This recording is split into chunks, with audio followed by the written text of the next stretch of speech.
So, player death is something I've thought about a lot, especially because there's such a wide range of it from the new Daggerheart that's come out within the last, I wouldn't say recently at this point, but like last, 5 to 6 years, if that's what you would consider recent. And basically, the rules of that system kind of just straight up saying that you can't die unless you want to, with some variant rulings allowing you to, risk it all, or maybe campaign mechanics that let you kind of die slowly. Like if you keep going down every fight, eventually you would die. To the total other end of the spectrum, where kind of OSR or just straight up old school gaming from like first or second edition, people like proudly proclaim that their year-long campaign has had 25 deaths and they've averaged a death every 1 or 2 sessions. There's obviously like a wide range on that and a wide amount of thinking, and something that I have thought about that I think is tied almost directly to character death is I think there's sort of a spectrum on how much of a game a tabletop game is and how much of a story a tabletop game is. And I think that that's almost directly tied into how often people die within the game. Because if you have a game where pretty much no one ever dies, or maybe there's a couple like heroic sacrifices at the end, that's pretty much just a story. Like we are using game rules to push the story forward, but I personally don't view it as a game anymore, because those kinds of sessions don't like.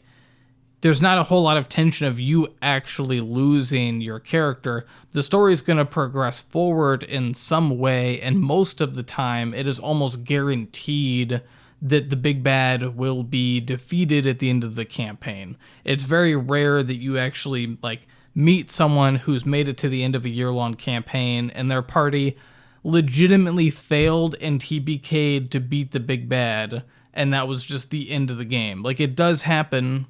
You do see those stories sometimes, but in most cases, the big bad is defeated. And even if there were previous loss states, such as, we didn't save the town in time, so there was a village that got wiped out early in the campaign because, we didn't save them. I think that it really is basically just a story or a movie, because most of your books and movies and other media, your main cast doesn't die until possibly the end. Even in like bad ending horror movies like The Mist, the main cast, most of them don't die until the end. It's not a good ending, but they don't die until the end. And if you were to play a TTRPG that followed a similar thing and no one could really die until the end, it's basically just only a collaborative story. There's not really a game there, and I feel like that's something that gets left out sometimes. Is yes, it's collaborative storytelling, but it's a collaborative storytelling game. And on the flip side of all of that, I think that when you have those campaigns that have 20 to 25 people dying within 10 months, 11 months, it's kind of only a game. There is sort of a story, there is a timeline of events, but it's almost like you're just playing a roguelite, especially if your character is resetting to 0 XP every time, like the older D&D editions and a bunch of other like OSR revival games that have come out, like Old School Essentials. Your character kind of just resets, and to me, that's just basically, if I booted up Steam and just played a roguelite, every run, at the end of a roguelite, if you don't know, you go until the end of the run, and a run is kind of like that character's life, and once the character dies, you restart completely from zero. Like a one that's kind of in a fantasy dungeon delving aspect with a couple randomly generated aspects is called Barony. So you play this knight or choose whatever class you want, and you just see how far you can get in the dungeon. There, as far as I know, there's very little meta progression in the game, meaning that almost nothing you do in between your runs kind of carries over to the next one. But for the most part, you're just kind of restarting. And I really think that a game that has a ton of death, or a table that has a ton of death, is sort of like that. You have freedom of decision, and there are probably actions if, the GM is good and is running kind of a living, breathing world that has permanent consequences. I think that there will be a, transfer between character deaths, one over to the other. Like if one character makes a change or their death is meaningful, it'll actually have an impact on the world. But for the most part, it's pretty gamey. Like, there's no abstraction of the game. You die, you go back to 0 XP, you get gold to level up, and you go back. I mean, it's pure video game logic. There's very little story in there. And I think the one thing that I've come to realize as a GM is I like a sweet spot in the middle. Like, I enjoy the game.